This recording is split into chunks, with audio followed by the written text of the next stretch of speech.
ونعوذ بالله من شرور أنفسنا ومن سيئات أعمالنا من يهده الله فلا مضل له ومن يضلل فلا هادي له ونشهد أن لا إله إلا الله وحده لا شريك له ونشهد أن سيدنا ومولانا محمدا عبده ورسوله أما بعد أعوذ بالله من الشيطان الرجيم بسم الله الرحمن الرحيم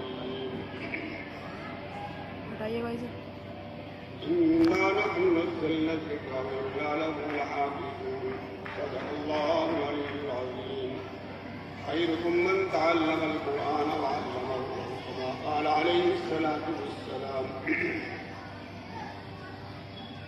معزز السامعين الكرام بزرگان دین علماء کرام اور ہمارے اساتذہ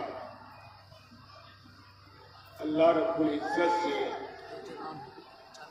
دل سے دعا ہے کہ اللہ تعالی ہمارے اس مدرسے کو دین دنیا رات میں ترقی عطا فرمائے اور دل سے دعا ہے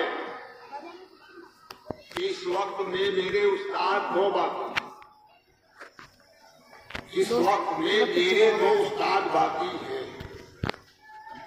ایک استاد حضرت مولانا عبدالرزاق صاحب جو یہاں پر اسٹیج پر موجود ہیں، اللہ ان کو بھی صحت اور تندرستی اور توانائی عطا فرمائے.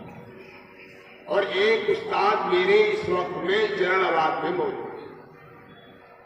وہ بھی حیات ہے لیکن وہ بھی بہت کمزور رہتے ہیں. اللہ ان کو بھی صحت اور تندرستی اور توانائی عطا فرمائے. ان کا نام ہے حضرت مولانا عقیل الرحمان صاحب، وہ جنرل آباد میں.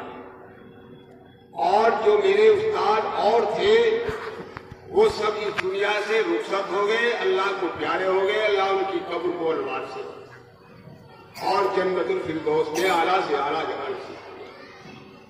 بہرحال ایک مسلمان ہوتا ہے، چھوٹا ہو یا بڑا، اس کا بھی احترام ضروری ہوتا ہے. استاد اپنی جگہ پر ہوتا ہے، ماں باپ اپنی جگہ پر ہوتے ہیں، بیوی اور بچے وہ اپنی جگہ پر ہوتے ہیں، لیکن سب کا ادب ضروری ہے. اللہ کے رسول نے فرمایا. لیکن درجہ بدرجہ ادب کیا جاتا ہے. سب کو ایک ہی درجے میں لا کر اور سب کا ایک ہی حساب سے آپ ادب اور احترام کریں، ایسا نہیں ہے. کسی کا تھوڑا، کسی کا زیادہ، کسی کا کم کیا جاتا ہے، لیکن ادب سب کا کیا جاتا ہے. اس لیے کہ اللہ رسول حضرت محمد مصطفیٰ صلی اللہ علیہ وسلم نے ارشاد فرمایا کہ تمہارے 3 باپ ہوتے ہیں. اللہ کے نبی نے فرمایا، حضرت محمد مصطفیٰ صلی اللہ علیہ وسلم نے ارشاد فرمایا کہ تمہارے 3 باپ. تو صحابہ نے عرض کیا، یا رسول اللہ وہ 3 باپ کون سے ہوتے؟ کہ ایک تو تمہارا باپ وہ ہوتا ہے جس سے تم پیدا ہوئے، ایک تو تمہارا باپ وہ ہوا ہے. کہ دوسرا باپ تمہارا کون سا ہے؟ کہ دوسرا باپ وہ ہے جس سے تم نے علم حاصل کیا ہے، جس کو استاد کہتے ہیں. وہ بھی ماں باپ کے درجے میں ہی ہوتا ہے، اس کا بھی ادب ضروری ہوتا ہے.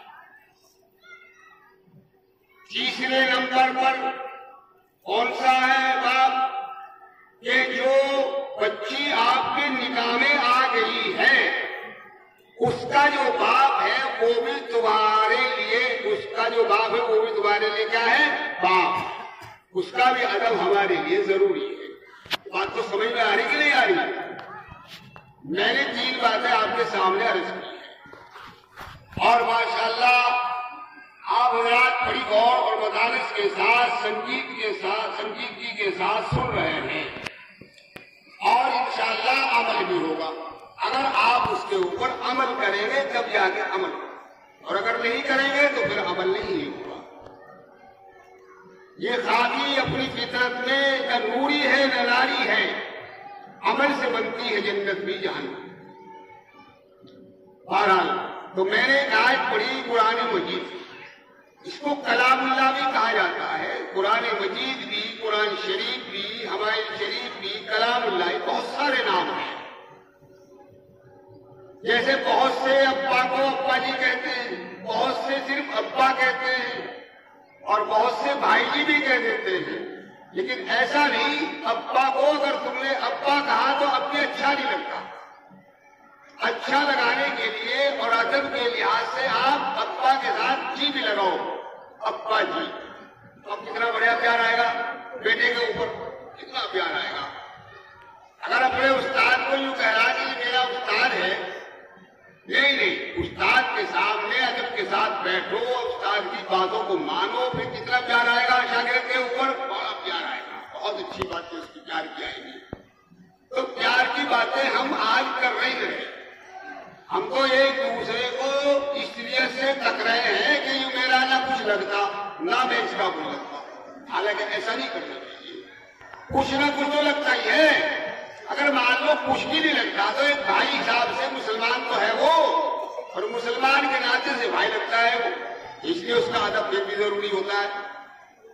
تو یہ قرآن مجید جس کو ہم کہتے ہیں کلام، یہ اللہ کا کلام ہے، اس کی حفاظت کی ذمہ داری اللہ نے خود لی ہے۔ اِنَّا نَحْنُ نَزَّلْنَا الذِّكْرَ وَإِنَّا لَهُ لَحَافِظُونَ۔ ہم نے اس قرآن کو اتارا اور ہم نے اس کی ذمہ داری لی ہے حفاظت کرنے کی۔ اللہ جس کی ذمہ داری لے لے تو کتنی بڑی بات ہے۔ اللہ جس کی سپردگی میں، اللہ کی سپردگی میں اگر ہم اور آپ آ جائیں تو کتنی بڑھیا بات ہے۔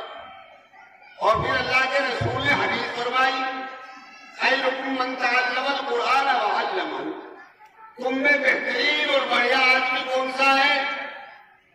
کیا فرمایا کہ بڑھیا آدمی، عمدہ آدمی، جس کو بہترین آدمی کہا جاتا ہے، وہ ہے جو قرآن مجید کو سیکھے اور سکھلائے۔ اس سے بڑھیا دنیا میں کوئی آدمی نہیں، چاہے کتنا ہی کوئی مالدار کیوں نہ ہو، اور کتنی اس کے پاس گاڑیاں ہو، کتنے ہی بہت سارے اس کے پاس مال اور خزانہ ہو، لیکن اللہ کے رسول نے یہ فرمایا کہ بڑھیا آدمی وہ ہے جو قرآن پاک کی تعلیم کو سیکھے اور اس کو سکھلائے۔ اس سے بڑھیا نہ دنیا میں نہ آخرت میں۔ کتنی بڑھیا بات ہے۔ تو آج طے کر کے یہاں سے اٹھو۔ کون سی بات؟ یہ طے کر کے اٹھو کہ ہم اپنے بچوں کو سب کو قرآن مجید کی تعلیم دیں، چاہے لڑکا ہو چاہے لڑکی ہو، سب کو سب سے پہلے ہم کیا کریں گے؟ قرآن مجید پڑھائیں گے۔ اس کے بعد دوسری چیز پڑھاؤ، ہندی، انگریزی، جو بھی آپ پڑھانا چاہیں وہ پڑھاؤ، لیکن سب سے پہلے قرآن مجید پڑھانے کی کوشش کریں آپ حضرات۔ ابھی میں ایک کتاب میں دیکھ رہا تھا کہ بہت سے لوگ دعا کرتے ہیں بیمار کی، اور یہ سمجھتے ہیں کہ سب کچھ دوا کے اندر ہے۔ ایسا نہیں ہے۔ اللہ کے رسول سرکار دو عالم صلی اللہ علیہ وسلم نے فرمایا کہ دوا کرو، یہ سنت، لیکن ساتھ ساتھ اس کی دوا پر آپ منحصر نہ ہو جائیے کہ دوا فائدہ کرے گی۔ دوا فائدہ اس وقت کرے گی جب اللہ کا حکم ہوگا، تو اللہ کے حکم کے بغیر کچھ نہیں ہوتا۔ ہم یہاں جمع ہوئے، ہم یہاں آئے، گھر سے چلے یہاں آئے، آپ گھر سے چلے یہاں مدرسے میں آئے، لیکن خدا کی قسم آپ نہیں آئے۔ اللہ نے ہمیں اور آپ کو یہاں بھیجا ہے کہ مدرسے میں جلسہ ہو رہا ہے اور مدرسے میں اللہ اور اس کے رسول کی باتیں بتائی جا رہی ہیں، ہم انشاءاللہ ان کو سنیں گے، سننے کے بعد اس کے اوپر عمل کرنے کی کوشش کریں، تو پھر انشاءاللہ کامیابی حاصل ہوگی کہ نہیں ہوگی؟ حاصل ہوگی۔ اور اسی کو اللہ کے رسول نے فرمایا انما الاعمال بالنیات، اور کما قال علیہ الصلوۃ والسلام، عمل کا دار و مدار بھی وہ نیت کے اوپر ہے۔ اگر نیت صحیح ہوگی تو انشاءاللہ کامیابی صحیح ملے گی، اور اگر نیت ہی خراب ہو جائے تو سارا کام برابر ہو جائے، کوئی بھی فائدہ نہیں ہوگا۔ کتنا ہی کھانا کسی کو کھلایا جا رہا ہے، کتنی چیز کسی کو دی جا رہی ہے، لیکن نیت خراب ہے۔ نیت میں کیا ہے کہ میں بہت لمبا کام کر رہا ہوں اور ایسا کر رہا ہوں کہ کسی نے نہیں کیا ہوگا، تو یہ اللہ کو پسند نہیں۔ اللہ کو راضی کرنے کے لیے ہر کام کو کرو، اور حضرت محمد مصطفیٰ صلی اللہ علیہ وسلم کو راضی کرنے کے لیے کام کرو، تو انشاءاللہ کامیابی حاصل ہوگی۔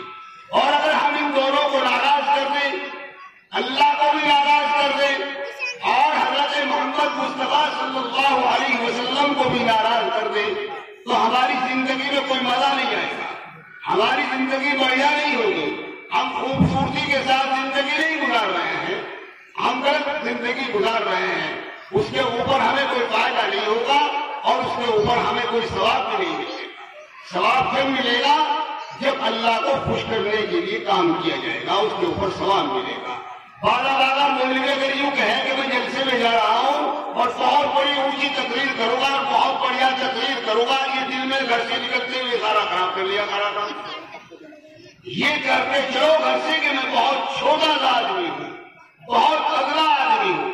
ابھی میں دیکھ رہا تھا کتاب کے اندر حضور اکرم صلی اللہ علیہ وسلم سے پوچھا گیا، صحابہ نے پوچھا یا رسول اللہ، تو آپ باتیں بیان فرما رہے تھے اور ساتھ ساتھ میں آپ نے یہ جملہ کہا، اتنا مجھے پیار آیا اور اتنا میں خوش ہوا کہ اب پڑھنے کی ضرورت نہیں، حضرت محمد مصطفیٰ صلی اللہ علیہ وسلم سے نہ انسانوں میں کوئی بڑا ہے اور نہ نبیوں میں کوئی بڑا ہے اور نہ فرشتوں میں کوئی بڑا ہے، اللہ کے بعد درجہ آتا ہے حضرت محمد مصطفیٰ صلی اللہ علیہ وسلم کا۔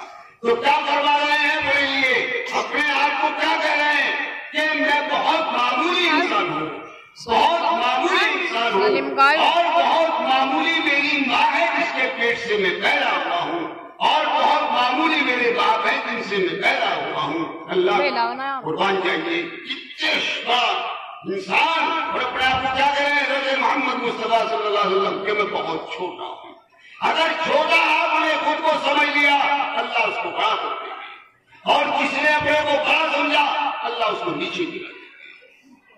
خدا کی قسم چھوٹا بن کے رہو، انشاءاللہ کامیابی ملے گی اور جو بڑا بن کے رہے گا اس کو اللہ تعالیٰ نیچے گرا دیں گے۔ اسی کو کسی شاعر نے کہا ہے، کیا کہا، مٹا دے اپنی ہستی کو، مٹا دے اپنی ہستی کو اگر کچھ مرتبہ چاہے، یہ دانا خاک میں مل کر گلے گلزار ہوتا ہے۔ جو نیچے کو جھکتا ہے اللہ اسے اوپر اٹھا دیتا ہے اور جو اوپر کو سر اٹھا کے چلتا ہے اللہ اسے گرا دیتے ہیں۔ اللہ کو پسند نہیں ہے تکبر، اللہ کو پسند نہیں، کینہ اللہ کو پسند نہیں، حسد اللہ کو پسند نہیں ہے۔ اور جس کے دل میں کینہ آ گیا، جس کے دل میں حسد آ گیا اور اپنے آپ کو سمجھتا ہے کہ تیرے سے بڑا کوئی نہیں ہے تو سمجھو کہ غلط ہو گیا ہے۔ یہ چادر جو کبر کی ہے یہ اللہ کی چادر ہے۔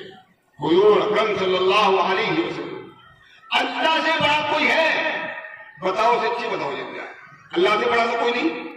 اور جب اللہ سے کوئی بڑا نہیں ہے تو اللہ اپنے آپ کو اگر یوں کہے کہ میرے سے بڑا کوئی نہیں تو یہ صحیح ہے غلط ہے؟ بڑھاؤ، صحیح ہے نا، صحیح ہے، کیونکہ اللہ سے بڑا ہے تو نہیں کوئی۔ اور اگر کوئی انسان یوں کہے کہ میرے سے بڑا، میں سب سے بڑا ہوں، ایسا کچھ نہیں، یہ غلط ہو جائے گا۔ اس لیے باتیں بہت ہیں لیکن وقت بھی کم ہے، پھر دستار بھی ہونی ہے، آپ کا جلسہ بھی چل رہا ہے، ماشاءاللہ رات کو بھی جلسہ ہوگا، اللہ کامیابی عطا فرمائے ہمارے اساتذہ کو بھی، ہمارے ملنے والوں کو، ہمارے آنے والوں کو، ہمارے بیٹھنے والوں کو اور ہمارے اس مدرسے کو اور تمام مدارس اسلامیہ کو، اللہ سب کو ہی ترقی عطا فرمائے۔ اور جو آدمی بیمار ہے اللہ اس کو بھی صحت اور تندرستی عطا فرما دے اور جو پریشان حال ہیں ان کی پریشانیوں کو بھی دور فرما دے۔ اللہ ہم سب کو ایک اور نیک بنا دے، قرآن کے اوپر چلنا ہمارے لیے آسان فرما دے اور حدیث کے اوپر بھی عمل کرنا ہمارے لیے آسان فرما دے، اور اللہ اور اس کے رسول کی ہمارے دلوں میں محبت زیادہ سے زیادہ پیدا فرما دے۔ اللہ مجھے بھی اور آپ کو بھی صحیح عمل کرنے کی توفیق عطا فرمائے۔ وآخر دعوانا